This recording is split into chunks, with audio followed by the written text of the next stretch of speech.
We are hope, we're hope. On, pain, ends. Our mission is to bring happiness in the life of teenagers. As it's high time to listen what your teenager wants to tell you without words. Hello everyone, I welcome you all to the another episode of Channel Hope, where hope on pain ends. Today I want to discuss about how to address our child's emotion. अपने बच्चे के emotions को कैसे handle करना चाहिए या कैसे deal करना चाहिए जब आपका बच्चा आपके साथ अपना खुशी अपने दुख बांटना चाहता है। कई बार तो हमें पता ही नहीं चलता कि बच्चा क्या कहना चाह रहा है, क्योंकि हम वहाँ पे अपने बच्चे के व्यूज़ को जानने के बजाय अपना जो भी सिनेरियो होता है या जो अपनी बात है उसको कहने में ज़्यादा विश्वास रखते हैं या उसको कहना ज़रूरी समझते हैं। इसको एक एग्जाम्पल से समझते हैं। सपोज़ आपका बच्चा स्कूल से आया या प्लेग्राउंड से आया, उसके कपड़े गंदे हैं, तो आपको इमीडिएट रिएक्शन क्या होगा आपका? इमीडिएट, बेटा तुमने तो मेरा काम बढ़ा दिया, इतने गंदे कर दिए कपड़े और अब मुझे धोने पड़ेंगे, अब ये कल को भी डाल के जाना है, या सपोज़ कुछ भी इस तरीके का रिएक्शन आपका निकल के आएगा। जबकि हो सकता है आपके बच्चे का झगड़ा हुआ हो, वो इमोशनली थोड़ा सा वीक हो या दुखी हो, वो चाहता हो आपके साथ शेयर करना कि उसके साथ क्या हुआ। और ये भी हो सकता है कि उसका कोई मैच हुआ हो, वो बहुत ज़्यादा खुश हो, वो अपनी खुशी आपके साथ बांटना चाहता हो। दोनों ही कंडीशन हो सकती हैं।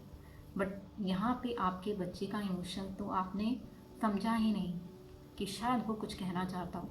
आपने जानने की कोशिश भी नहीं की कि उसके कपड़े गंदे क्यों हैं। आपको लगा कि हाँ, बच्चे ने कपड़े गंदे कर दिए तो इसका मतलब कि हाँ, मेरा काम थोड़ा बढ़ गया है और मुझे अपने काम, जहाँ तक आपका जो भी इमोशन है वो अपने काम तक ही सीमित है।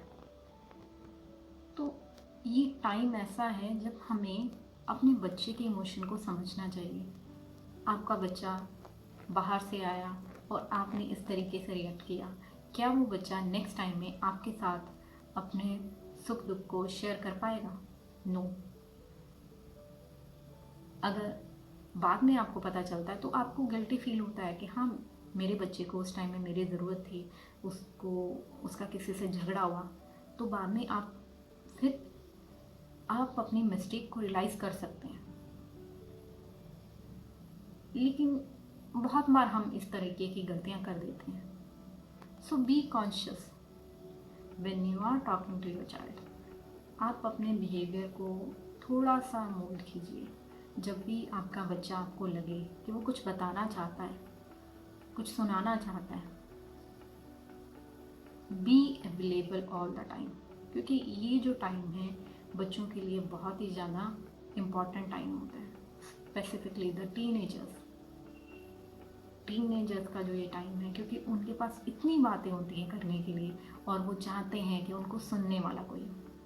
और स्पेशली द पेरेंट्स, क्योंकि फैमिली ही तो एक ऐसा एटमॉस्फेयर है, ऐसा प्लेटफॉर्म है जहाँ पे ओपनली हम जो भी कहते हैं वो हमारे पेरेंट्स सुनते हैं और समझते हैं।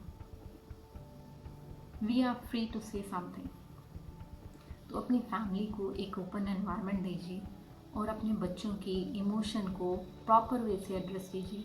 अगर बच्चे आपको एक्सप्रेस नहीं कर पा रहे हैं तो आप देखिए कि कहाँ कमी रह गई है, उस कमी को पूरा कीजिए।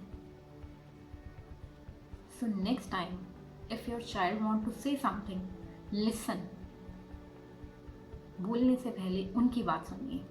उनको सुनना ज़्यादा इम्पॉर्टेंट है। आप अपनी बात कह सकते हैं, लेकिन पहले उनको सुनिए कि वो क्या कहना चाहते हैं। So they feel loved, they feel happy. और यही तो हमारा काम है। हम यही तो चाहते हैं ना, हमारे बच्चे खुश रहें। So they will become happy, they will become victorious when they feel loved,